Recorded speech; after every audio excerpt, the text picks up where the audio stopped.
आदिनमन साधू संतांना रामदासांना तुकारामांना एकनाथांना गाडगे बाबांच्या गुरु चरणात गिराज गाडगे बाबांच्या गुरु चरणात गाडगे बाबांच्या गुरु चरणात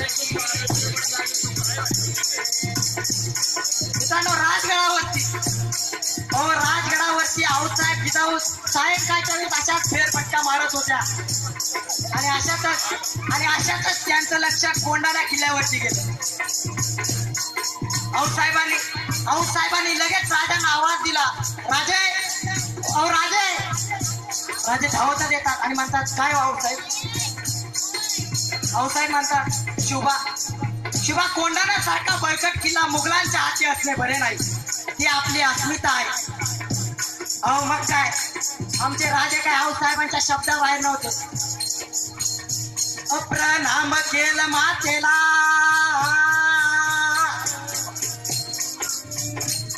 प्रणाम केलं मातेला, आमंत्रण दिलं सर्वाला, सर्व मावळे लागले का आम्हाला, शेलार मामा होते संगतीला.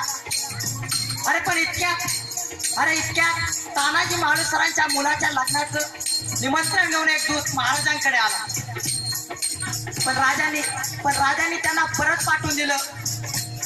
तानाजी मालुसरांच्या जेव्हा हे कळलं की राजे मला माझ्या मुलाच्या लग्नामध्ये बरबाद म्हणून मिरवण्यासाठी ठेवत आहेत आणि स्वतः राजे लढायला जात आहेत. अहो त्या तानाजी मालुसरांना इतकं दुःख वाटलं. तानाजी लगेच जाऊन महाराज कोंढाणा किल्ला मिस करणार, कारण आधी लगेच कोंढाण्याचं आणि मग रायबाचं. तानाजीनं मनी केला प्रण आणि दिलं बघावत, आधी करू लग्न कोंढाण्याचे नंतरच लग्न रायबाचे.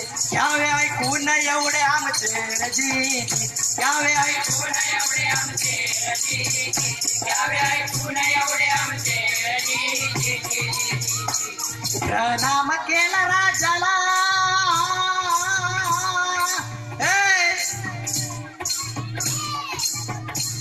प्रणाम केला राजाला, तान्हाजी वीर चालला, कंबरेला बांधला शेला, तात मारली बघा घोड्याला, मारली घोड्याला जिरजी, मारली घोड्याला जिरजी, मारली घोड्याला जिरजी.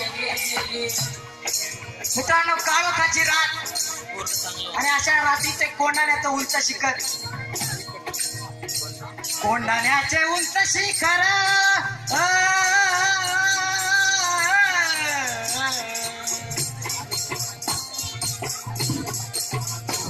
कोंढाण्याचे उंच शिखर, रात किर मोठी अवघड, गडावरी जावे तरी टाकावे कोणी करून पासे. पण इतक्यात तानाजी मालुसरांनं त्यांचं गुप्त हत्यार बाहेर काढलं. ते गुप्त हत्यार माहितीये काय? एक घोरपड. त्या घोरपडीचं नाव होतं यशवंत. दोन वेळा यशवंतीला गडावर पाठवलं, पण ती पुन्हा दोन्ही वेळा खाली आली.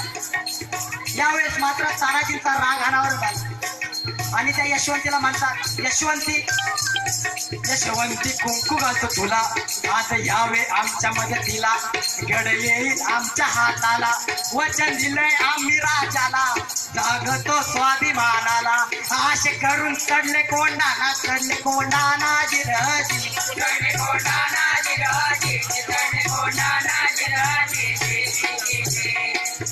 मित्रांनो त्यावेळी कोंढाण्याचा किल्लेदार होता एक उदयभान नावाचा राजपूत. तानाजी मालुसरे वर गडावर गेले, त्याच्या कक्षात जाऊन त्याला म्हणतात, अरे ए उदयभान्या. उदयभान म्हणतो, कोण? तानाजी. अरे होय तुझा बाप. अरे तू इथे काय करतोय शिवसैनिक? दिल्लीला चल, मुजरा कर, तुला किल्लेदार करते. अरे हा दिल्लीला जाऊन मुजरा करणारी हलकट जात आम्हा मराठ्यांची नाही. अरे आम्ही एक वेळ मोडू पण वाकणार नाही. आणि मग काय, तानाजीनं वार बघा केला, उदयभान बघा टवताळला, पलट वार त्याने बघा केला, तानाजीच्या तोडला डालीला कंबरेचा काढून शेला हातावरी तो गुंडाळीला शेल्यावर झेली वाराला तानाजीचा गेर आणला उदयभाच्या एका वाराला तानाजीचा हात उडविला रक्ताने वीर झालेला. अरे रक्ताच्या थारोळ्यात तानाजी मालुसरेंना पाहून 80 वर्षाचे शेलार मामा उदय भानावर धावून गेले. मामांनी मारलं उडाणाला दात खाऊनी केला वाराला रक्त लागलं होतं तलवारीला छातीवर मामा बसलेला दातानी फोडलं नरडीला सपा सपा करती वाराला उभा चिरला उदय भाण्याला